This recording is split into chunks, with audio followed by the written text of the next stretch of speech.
Welcome to Sacrilegious Discourse. For this is what the Sovereign Lord says. Why do you need prophets to tell people who you are and what you want? If you can justify everything that the God of the Bible has done, then you can justify any of your behavior. A lot of this mentality is trickling into what is now mainstream right-wing Christianity. I am capable of empathy greater than this God of the Bible. This is a Bible that they tell kids. This is the good Lord. This is the good book. He is fantasizing about murder, mass murder. Head over to sacrilegiousdiscourse.com right now to find out how to leave us a review or support us on Patreon.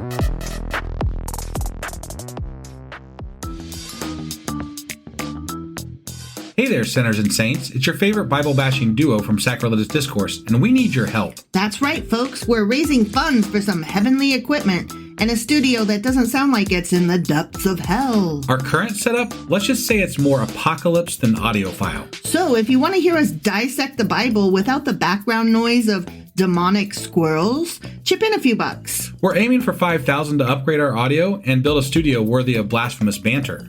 Donate today and help us spread the good word of atheism. You can find a link right on our homepage, sacrilegiousdiscourse.com. Every dollar counts. Even if it's from your collection plate.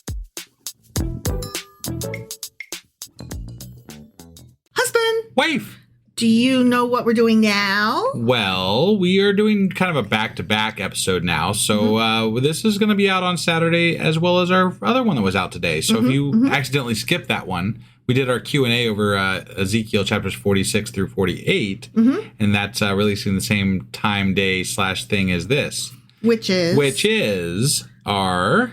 wrap up. Yeah, we're wrapping up Ezekiel. Yeah, we're finishing the book of Ezekiel. It's amazing. You guys, you did it. You read the whole Ezekiel if you followed along with us. Yeah, we're really excited, and you should be too, because this is just incredible. We're getting through this thing. We are reading the Bible. We're managing to have fun. Like, this has been kind of fun, you know? I mean, I'm going to say, the Ezekiel Torah bit, fuck that shit. Yeah. That was some bullshit. I'm not about Deuteronomy and Leviticus all over again. Right? Ugh. But, I mean, overall, Ezekiel was kind of a, interesting character. I'll Them just say, wheels, though. Right? Yeah. some crazy shit happened, you know?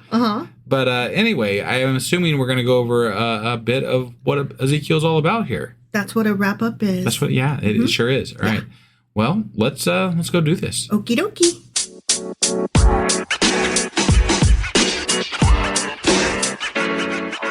All right, so we are wrapping up the book of Ezekiel, which I'm very glad to be doing. I am as well. The book of Ezekiel is the third of the latter prophets in the Tanakh.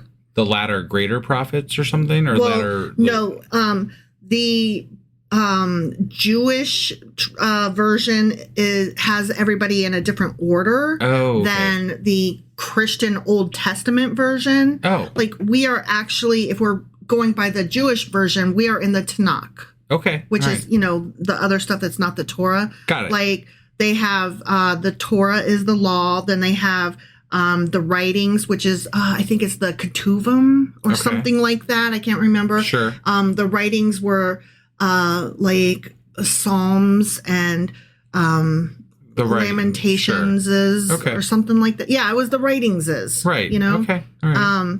And then the prophets, there's the section the latter prophets are the Tanakh. Got it. Okay. And that means as opposed to the main prophets, which, would be like Moses. Right. All them guys. All them guys being Abraham and Moses, and that's all I can come up with. I mean, Unless there was somebody else, but I can't remember anybody. Was Isaiah a prophet? I don't know. Elijah? Why is Isaiah a latter prophet? Or wouldn't he? Why would he? No, those guys would have been regular prophets. Ezekiel is a latter prophet because he comes later. Right, but Isaiah came later too. So. He was in the King's stuff, wasn't he? I mean, the Kingses and the Chronicles. He was just before the Babylonian exile. Right, so he would have been before the exile. Okay, all right. So, I didn't know. I don't know how this all works. I'm just checking. Know. Look, I don't know either. I'm just telling you some stuff. Got it. Okay? Yeah. So anyway, in the Jewish Tanakh, he's the third of the latter prophets. Okay. He's one of the major prophets in the Christian Bible. Got it. The second to last, as a matter of fact, because the next one we'll read will be Daniel. Got it. And I don't know shit about Daniel, except for that I think there's lions or something. Okay. Daniel and the lions? I don't know. Why do I have that in my head? Right. I could be totally wrong. There might be clowns instead of lions. There could be, yeah. Okay, so Ezekiel records 6 visions. I wasn't counting, so I'm just going to take their word for it. That sounds close, I guess, yeah. Of the prophet Ezekiel, who was exiled in Babylon during the 22 years from 593 to 571 BCE. Okay. All right. Just to clarify something real quick, though. Isaiah is a latter prophet. No, you said he was. No, you're right. So I thought you said Ezekiel. You're saying Isaiah. Yeah. Okay. Yeah. Okay. I mean, Ezekiel and Isaiah are both latter prophets. Right. I know. Okay. I got it now. No, I just want to make sure we understood. So that's all. That's all. Okay. Got it. Sorry. No, that's fine. So the visions and the book, both, are structured around 3 major themes. Okay. So first is the judgment on Israel, which consists of Judah and Jerusalem. Right. Okay. And that would be chapters 1 through 24. Sure. Okay. Next would be judgment on foreign nations. And that would be chapters 25 through 32. Yeah, that was fun. That was not fun. The third theme is hope, salvation, and future blessings for Israel. And that is chapters 33 through 48. And I'm like, if you say so. Right. Okay. Yeah. The book of Ezekiel describes itself as the words of Ezekiel ben Buzi, meaning son of Buzi. Okay. Yeah. A priest living in exile in the city of Babylon between 593 to 571 BCE, which I think I already said, but there you go. Yeah. Okay.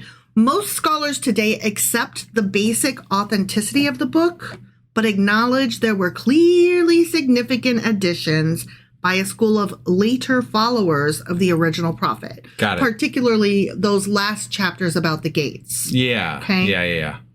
According to Jewish tradition, the all caps men of the great assembly. Which I don't get into that because I'm not sure what that was. Sure. Probably should have looked it up. I think I meant to, and then I forgot. Right. Because that's how my brain works. Right. I do have ADHD. So according to Jewish tradition, the men of the great assembly wrote the book of Ezekiel based on the prophet's words. Okay. Okay. So all right. Who knows if Ezekiel or these dudes wrote it? Right. Right. The book probably reflects much of the historical Ezekiel, like the dude, but it is simultaneously unlikely to preserve the very words of the prophet. Got it. So it talks about him, but is not really likely to have been like a record of what he actually said. Okay. All right. Which, I mean, I don't know to be happy or sad for him, because what if he was like, but I did dream about those wheels with eyes. Well, I did a quick search while we were looking. The men of the great assembly. Right. Apparently, it was a council of about 120 sages that were active after the Babylonian exile, and they're credited with a lot of contributions to Judaism, and it basically revolves around them, editing shit in the Bible, deciding which books would go in and which books wouldn't, kind of thing. Right. Yeah. So I don't know. I mean, apparently this group of 120 sages determined what God said. Sure. That's what it looks like to me anyway. That's interesting. It is interesting, isn't it? I mean, like that men did it. I have all these conversations online with people about, it being the word of God or not being the word of God. And there's a guy that I was talking to recently that was like, well, if you're taking the Bible literally, I'm like, well, I'm taking it literally because you said that this is the word of God. So if it's the word of God, then we're literally listening to God, right? But if we're listening to God, then 120 sages didn't fucking edit it after the Babylonian exile. Right. That's bullshit. You can't have it both ways. Unless those guys were each led by God. Whatever. That's a bunch of fucking shit. It's like, okay. Right, I see. yeah. So we just can't talk about it. Got it. What we're discovering as we go through this is that all of these books that we're reading have been severely edited at some point by somebody and added to and taken away from. And if there ever was a word of God, which is questionable in and of itself. At best, it's questionable. At worst, it's just absolutely ridiculous, know? Which, I think I lean towards more of the absolutely ridiculous side. Same. But if we're to believe that this is the word of God, then these people cannot be editing the word of fucking God. Right. That's not how that works. Yeah. You know, God is God, right? Like, Yeah. God is supposed to be this all-knowing being that tells you what to fucking write if you're writing his word. So don't edit it. Yeah. That's all. Yeah. That's all. I mean... Sorry, I had to go off there just for a minute. Yeah. But yeah. So Ezekiel was born into a priestly family of Jerusalem circa 623 BCE during the reign of the reforming King Josiah. Okay. So remember, Josiah was a good one.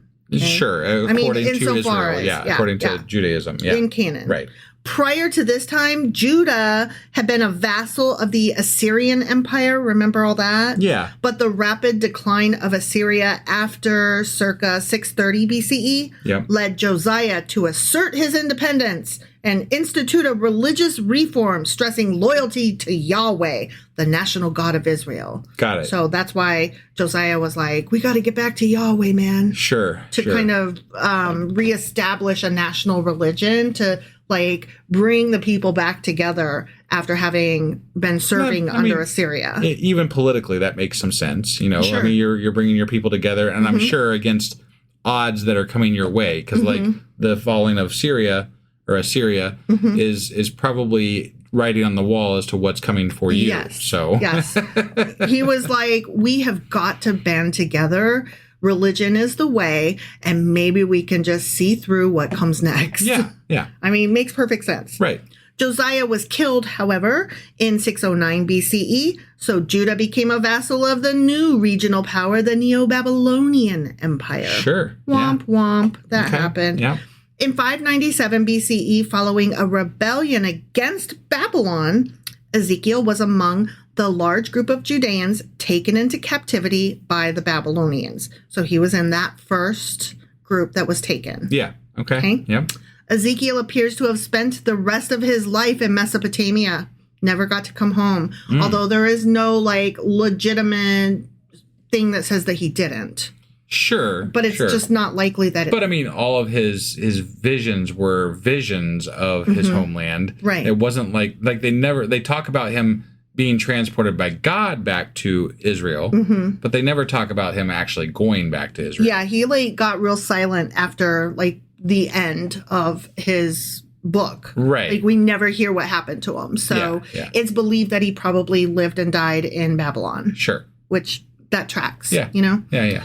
A second deportation of Jews from Jerusalem to Babylon occurred in 586 BCE when another unsuccessful rebellion resulted in the destruction of the city and its temple and the exile of the remaining elements of the royal court, including the last scribes and priestesses. Got it. Okay, yeah. So that was pretty much the beginning of the end right there. Sure. Ezekiel was around 25 when he went into exile, and that would be another reason that he might have stayed. He's so young, you know? Yeah. When he got there, he'd been there, like, he went there at a fairly young adult age and then lived there for several decades, establishing a new life and leadership.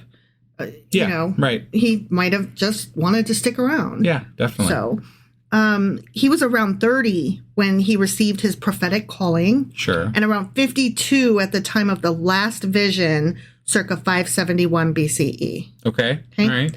The Septuagint, which is the Greek version of the Bible, that version of Ezekiel differs slightly from the Hebrew version, the Masoretic version. It's about 8 verses shorter out of 1,272 verses, and possibly represents an earlier transmission of the book that we have today. Okay.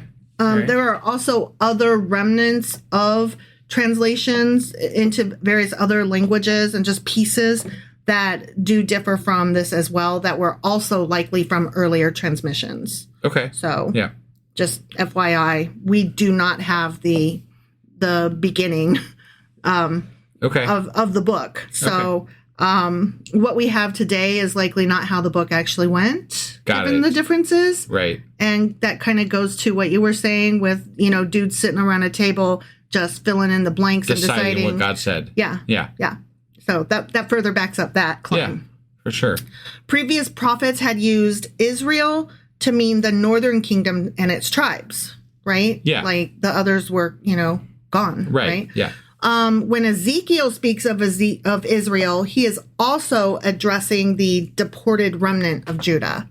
Okay. So he's referring to like everybody there and gone. Got it. Yeah. Which is interesting because he's the only one to have done that thus far. Yeah. I don't know about the other dudes. Sure. Okay. Yeah.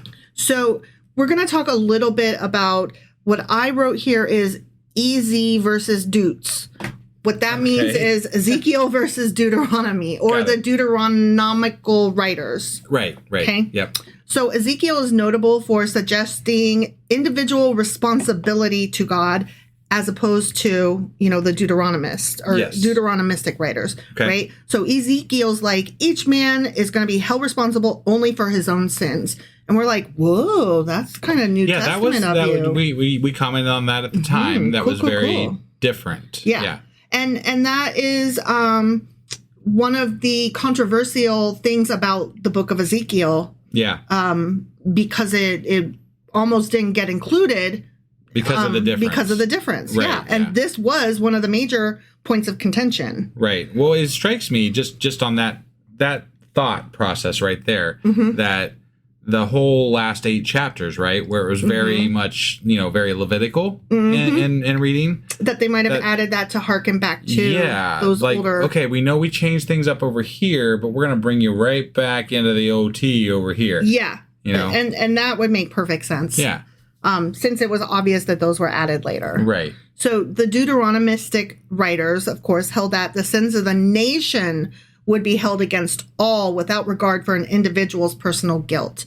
And I think we discussed way back at the beginning of Deuteronomy, why it was important for a culture to have combined guilt as opposed to individual guilt. Right. And it was to hold each other accountable because the opinion of your neighbor did matter. You would be that much more inclined to not be a fuck up asshole. Sure. Yeah. Shame was a thing. Right. So, as we progress and get bigger and bigger and bigger and more populations, individual guilt is going to matter more than group guilt. Yeah. So, it no longer was as important.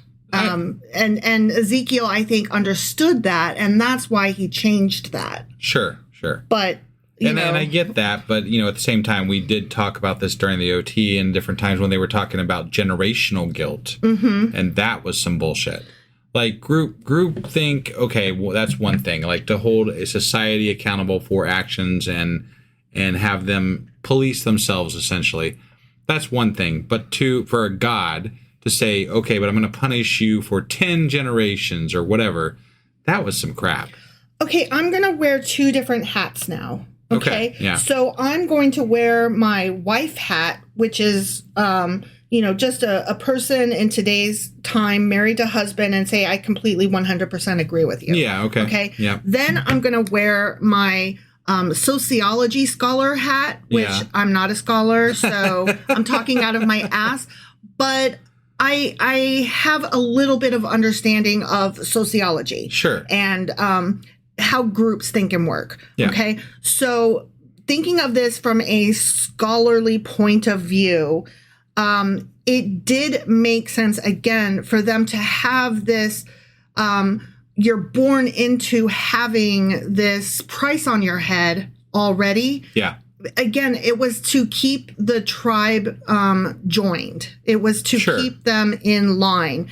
And they would kick the can down the road, but with the understanding that it likely would never have to get paid. Right. And that's, I'm not saying I agree with it. Wife totally is like, that's some bullshit. Sure. Okay. But if I'm pulling myself outside of it and I'm just looking at it objectively from a looking back in history and how various cultures. From a societal standpoint. Yes. Yeah. It does make a certain kind of sense and did serve a purpose. However, as they became more and more civilized, is that the right word? Sure. Progressed. Right. And grew, and their tribe was no longer a tribe. It was more like an entire fucking nation. It made a lot less sense. And I will say, as far as Christianity goes, it makes no goddamn sense today. Right. To be born with a fucking price tag on your head for the sin that you know nothing about, that has nothing to fucking do with you, and to have an entire fucking nation or your entire family owes a price for something that you didn't do. Right. Like, that makes no fucking sense in today's time, because we are not itty bitty fucking tribes. Sure. You know, it's just whatever. Yep. So there's that. Okay, so Ezekiel wrote with a distinct ambivalence towards kingship, whereas the Deuteronomists reserved their scorn for individual kings rather than for the office itself. So that was another difference between Ezekiel and the Deuteronomistic writers. Got it. Okay. Yeah. And then Ezekiel praised the Zadokites over the Levites, of course, because he was one of them. Yeah, right. The Levites, whom he largely blamed for the destruction and exile. So he was not happy with them. And also he was one of the other groups. Yeah. So he had reasons. Very, very convenient. Yes. Yeah. Okay. Yeah. Ezekiel blames the Babylonian exile not on the people's failure to keep the law, but on their worship of gods other than Yahweh. Right. So, which is why he blames the Levites, I guess, because they allowed for worship of other gods or whatever. Right. So right. Even in the temple, apparently, according to the text that we're reading.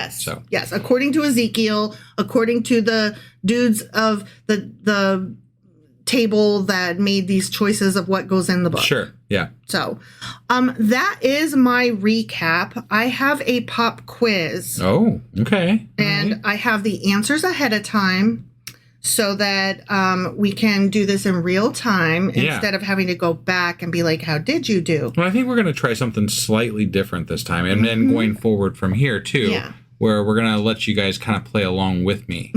So I'm going to make sure to repeat the question twice, and it's multiple choice. So I'll make sure to give the choices twice. Yeah. And then you're going to slow down your fumbling response as you think through trying to get it correct. Yeah. So to give our listeners a chance to shout it out. Right. If you shout loud enough, I might hear your answer. Okay. Yeah, definitely. Just shout it out wherever you are and let me know what the answer is.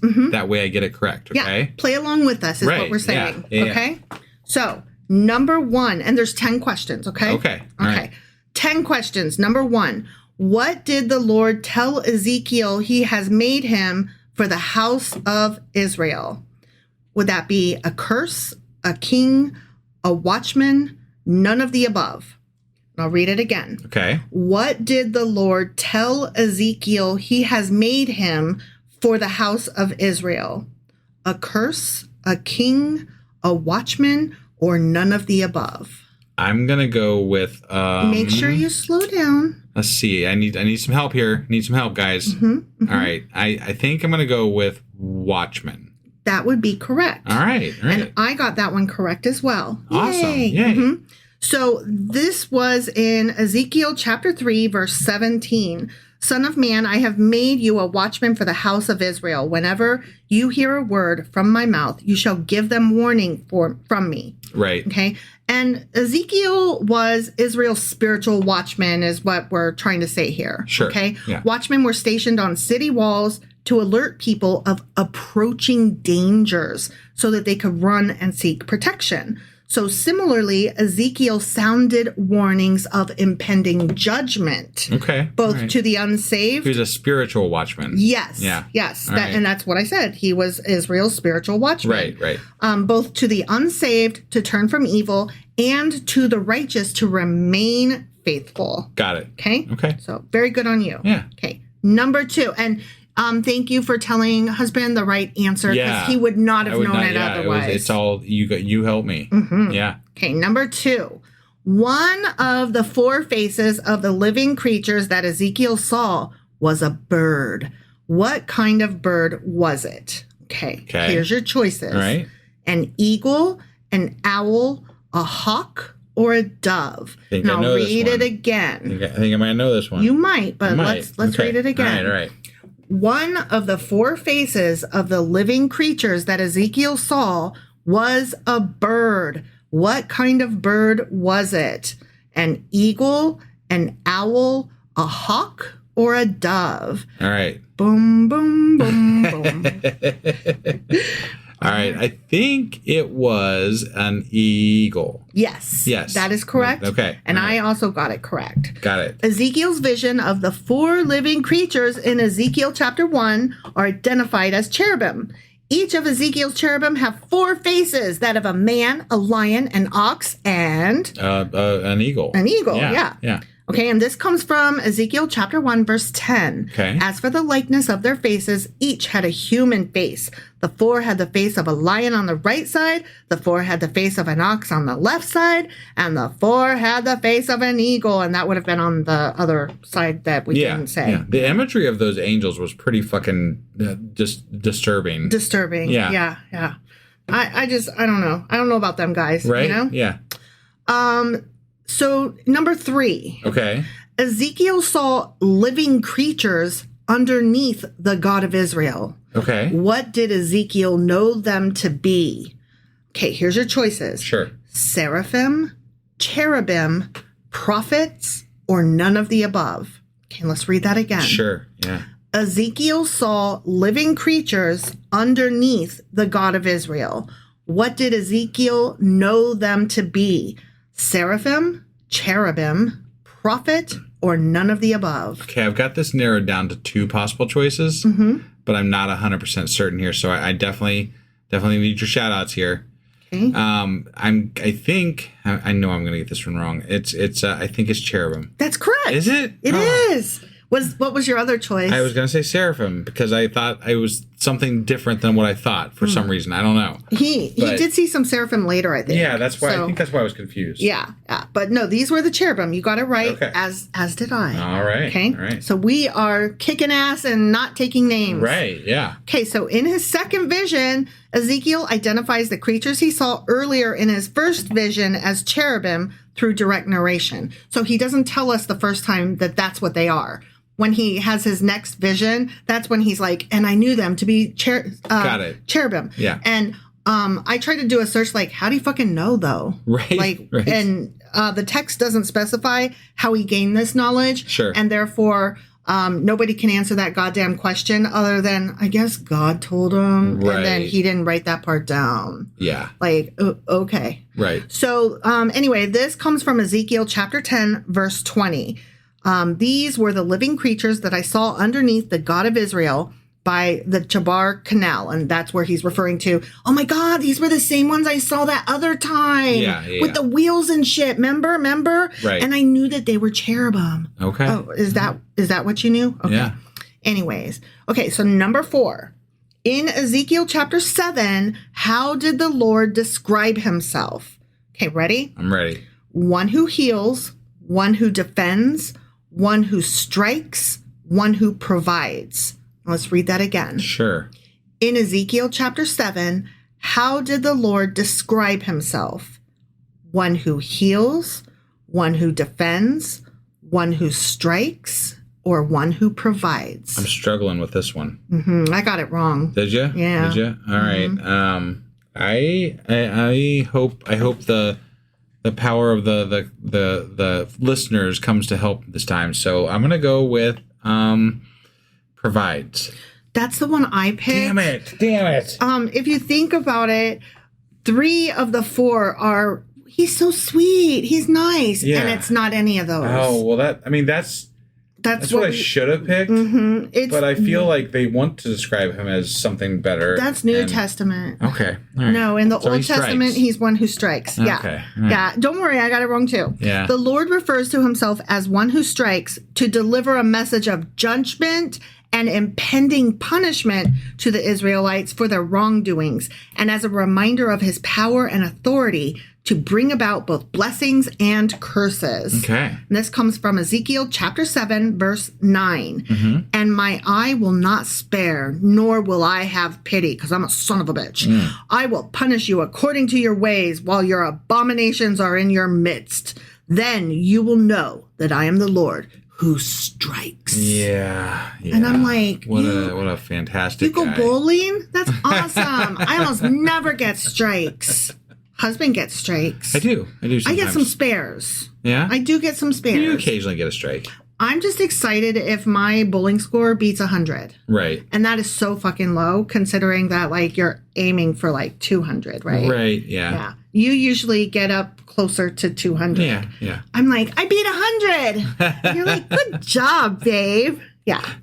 But I have fun with it, so, and that's the point. Yeah. Just don't play with husband because he does the pose and he, like... I do the pose. Oh, my God. You know where you lift the foot and stuff? Like, you know how to fucking bowl. You are, like, all for real about it. I can't spin the ball. That's how bowlers, you know, I've never been, I just bowl it straight down the thing, you know? Yep. But the real bowlers, they spin the ball. So I'm not a real bowler. I say as long as you get the score, that's all that fucking matters. Yeah, I mean, I'm pretty good. I'm pretty good at what I do, but I haven't got the whole, thing down. I have to say, playing games with husband is kill because he wins everything. Except, do you remember when Kid was little? Oh my God. And we would play Candyland? Yes. You would 100% fucking lose. Yeah. And then as Kid got older, we played Parcheesi. And that had a little bit more strategy, so you enjoyed it more, but you still always lost. Yeah. Because you just cannot handle games of luck. I can't. You need games of skill and strategy, which me and Kid always lose. So it's no fun for us. Yeah. So if you ever see us out somewhere, just if you bring a board, like a risk board, I'll be down for that because I never get to play here. And no one will play with me. I will get the beers. I'll be your beer bitch because I'm not about it. All right, number 5. Yeah. Who was the father of Ezekiel the priest? Oh, God. You'll remember this when you hear them. Okay, I'm all giving right. you the names. Ready? All right, yeah. Was it Buzi, Zechariah, Eliab, or Jesodic? Oh, Jesus. Who was the father of Ezekiel the priest? Buzi, Zechariah, Eliab, or Jesodic? I don't know the answer to this one, but I'm gonna guess, and I really like this name, but Boozy? Yes. You don't remember? Like, I was leaning towards that one, but I don't know why. I actually tried to, like, say it a couple of times when I was reading through the recap. Yeah. Because I knew it was on the pop quiz, so Sure. I tried to be like really speak clearly. I said it a couple of times, so you have no fucking excuse, honestly. I mean, other than I wasn't listening. Yes, to it. Right. Yeah. It was Boozy. Okay. Beyond being the priest from Jerusalem and father of the prophet Ezekiel, nothing else is known about the guy. Got it. Womp womp. Yeah. And this comes from Ezekiel chapter 1, verse 3. The word of the Lord came to Ezekiel the priest, the son of Buzi, in the land of the Chaldeans by the Kebar Canal, and the hand of the Lord was upon him there. Got it. Okay. And that's it. That's all we know. All right. All right, number 6. In the book of Ezekiel, where was the spirit of the living creatures? Was it in the wheels, the wings, the rings, or the firmament? Now, let me read that again. Okay. In the book of Ezekiel, where was the spirit of the living creatures? Was it in the wheels, the wings, the rings, or the firmament? Now, I'm not 100% certain about this, but I'm going to take a stab at it. And everybody else, please, take your stab too, because I don't really know. But I'm going to say, I think it was the firmament.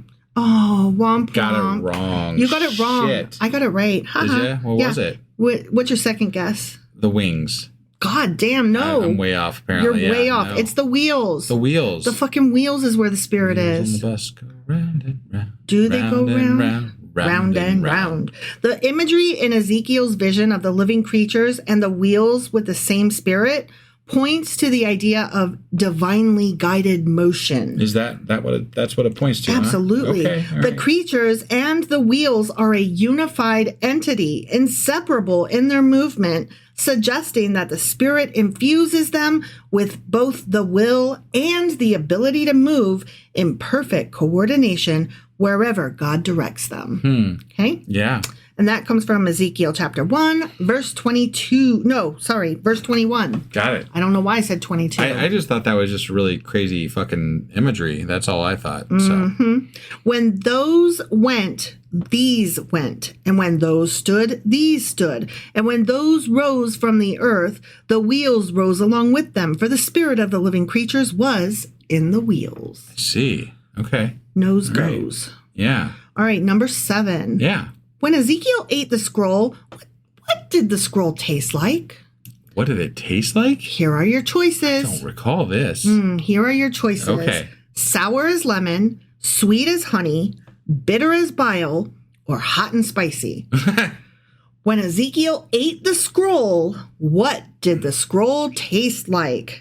Sour as lemon, sweet as honey, bitter as bile, or hot and spicy?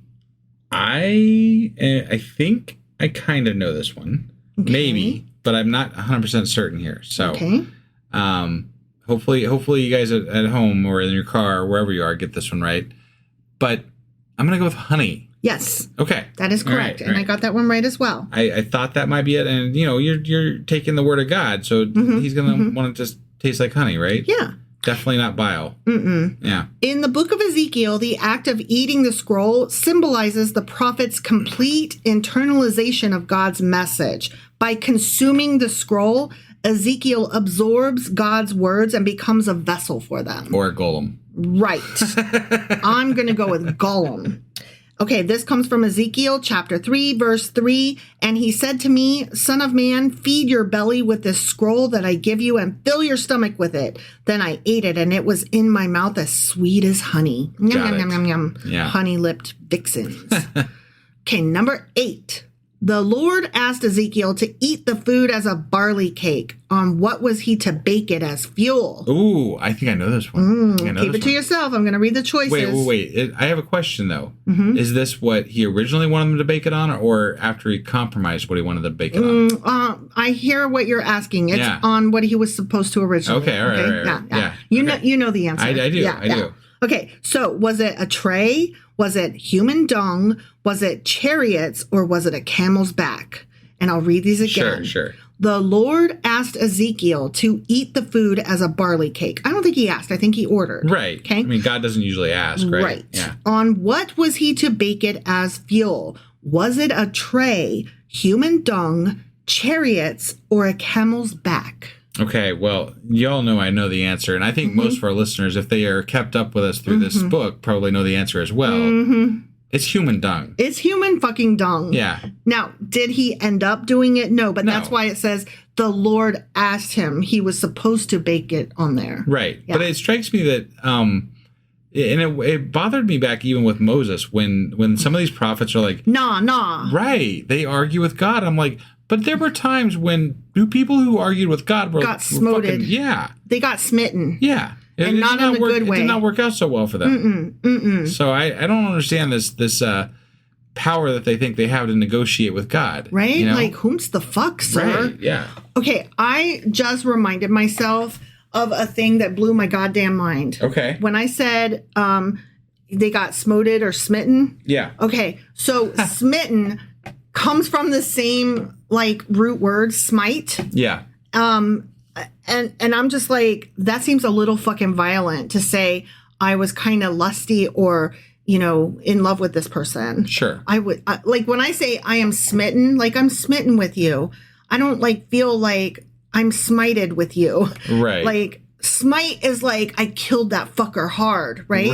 Right. God smote them.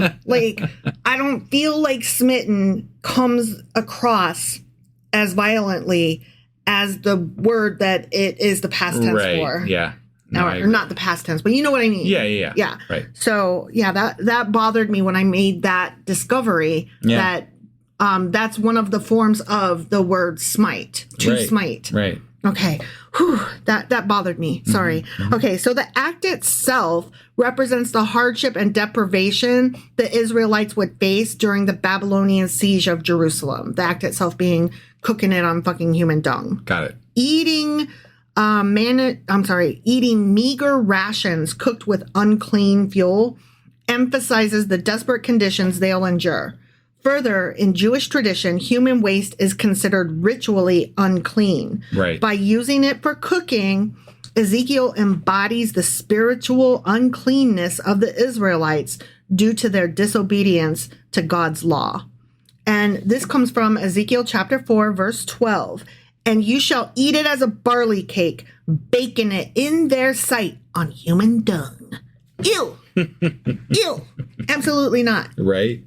Yeah, that was interesting. All right. Verse 9. I said verse 9, but I meant question 9. Yeah. Sorry. According to Ezekiel chapter 1, where was Ezekiel when God called him to be a prophet, giving him visions of 4-winged creatures? Was he in Assyria, Babylon, Egypt, or Jerusalem? Okay, I'll read that again. Sure. According to Ezekiel chapter 1, where was Ezekiel when God called him to be a prophet, giving him visions of 4-winged creatures? Was he in Assyria, Babylon, Egypt, or Jerusalem? I think this is pretty easy because we just covered this in the last chapter that he was, or in the last episode, but he wasn't even in Babylon until he was 25, and then he didn't start preaching until he was like 30. So it had to be Babylon. It was Babylon. Okay. Very good. All right. Yes. Some readers believe the visions were real experiences in which Ezekiel directly encountered God and celestial beings.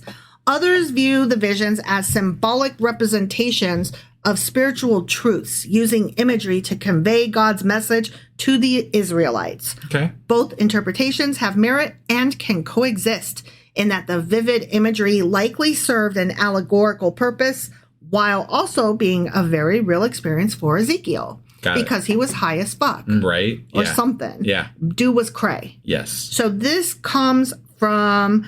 I didn't write it down. It's verse 1 of what chapter? Chapter 1 was in the question. That's why. Got it. Verse 1, chapter 1. Oh, yeah, it's the very first book. It's the very first verse of the entire book. Okay. In my 30th year, in the 4th month, on the 5th day, while I was among the exiles by the Kebar River, the heavens were opened and I saw visions of God. Okay. All right. So that's where that came from. Yeah, Ezekiel started off strong. It did with a goddamn bang. It caught my attention. You know? It came strong out the gate. It ended with a fucking whimper. It did. How disappointing. I blame it on the sages. There's 120 sages. Those fucking sages weren't very sagistic. I made up my own word. Number 10. Last one. Ready? Yeah. Okay.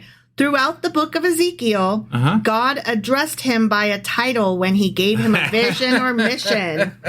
What phrase did God use to address Ezekiel when he told Ezekiel to prophesy? Everybody think real hard on this one. I'm sure you probably don't know it, so make sure you pay attention to the question. We gave this a lot of extra attention as we read through it. We did. So keep slow. Yeah. Okay, I'm going to give you choices and then read it again. Chance to answer. Yeah. Okay. So was it child of God, the chosen one, son of man, or none of the above? Okay. Yeah. Let's read it again. Okay. Throughout the book of Ezekiel, God addressed him by a title when he gave him a vision or mission. What phrase did God use to address Ezekiel when he told Ezekiel to prophesy? Was it child of God, the chosen one, son of man, or none of the above? Okay, I'm not going to pause too long on this one. Son of man. It was son of man. You mere human. You fucking worm. Yeah, there you go. All right. Yeah. Yeah, that is exactly what it was. God would use this phrase throughout Ezekiel's life when he gave him visions and words to prophecy to the Jewish people. Son of man emphasizes Ezekiel's limited human nature compared to God's divinity. By using this common term, God makes his messages more relatable to the Israelites. Bullshit. He's fucking calling them out for being lesser. He's like, you pieces of shit. Because God is a jealous piece of shit who is constantly like not happy with his creation and thinks horribly of them. I can't believe that people made to be this way that I made are this way. And it wasn't just that. That's the whole reason we do the you mere human, you fucking worm, is because he's called them names like worms and shit like that in the past. And it's all in the same vein. You're just a fucking human and fucking you don't deserve shit. You're a piece of shit. You know how I made you? You were made. Right? You suck. Right? Like, what? Yeah. That's rude. Yeah. Asshole. Right? So Ezekiel serves as a representative of humanity, receiving messages meant for all people. So Ezekiel's supposed to be our everyman in these stories. And I'm like, but you're not, though. Yeah. Again, you're just not. I call out the limited power here of God because what? Yeah. Why do we need this guy? This guy. Why does he have to be the one that tells us? Yeah. Why can't you just tell everybody at once? Yeah. Seems like it'd be real fucking easy. So if God tuned into my brain radio, you know, and told me, hey, I'm God. And at the same time, I saw you be like, whoa, you know, and you had something happen. I mean, that would be pretty close to enough, you know. I'd be like, what the fuck was that shit? Yeah. You know, but no. He has to talk through some crazy asshole. Right. So this came from chapter 2, verse 1 of Ezekiel. He said to me, Son of man, stand up on your feet and I will speak to you. And that's all. That is it. That is it? That is it. Okay. You missed 2. I did. So I missed like 1. 80%. Yeah. Yeah. We did awesome. good. We did good. Yeah. Hopefully you guys did just as good. I bet all of you made at least an 80%. You think? Like husband. Yeah. If you didn't, no shame. No shame. I've This book sucks. definitely failed some of these quizzes in the past. So. We have both failed the majority of them. So. Right. Yeah. But I feel pretty good about that one. Yeah. That's pretty good. Yeah. That was good. All right. Well, that's a wrap. That's a wrap on Zeke. Yeah. Easy Kyle is done. Well, almost. Oh, We got one more episode. We do. God damn it. So this one and the Q&A for the last 3 chapters of Ezekiel came out today, which is Saturday. And then we'll be back on Sunday with we are doing You're Always Wrong. Or Contradictions, as I like to call it. And then we will also have the Sacrilegious Book Club. Yes, that's the one. And then I'll get the weekly the replay wrap-up thing done after that. And then it will be on Monday, we'll into Daniel. Well, yeah, we're going to be starting a new book. Yeah. Daniel. It'll be the 27th book of the Bible, everybody. Who's Big D? I don't know. I don't know. We will find out. All right. We'll see you then. Bye.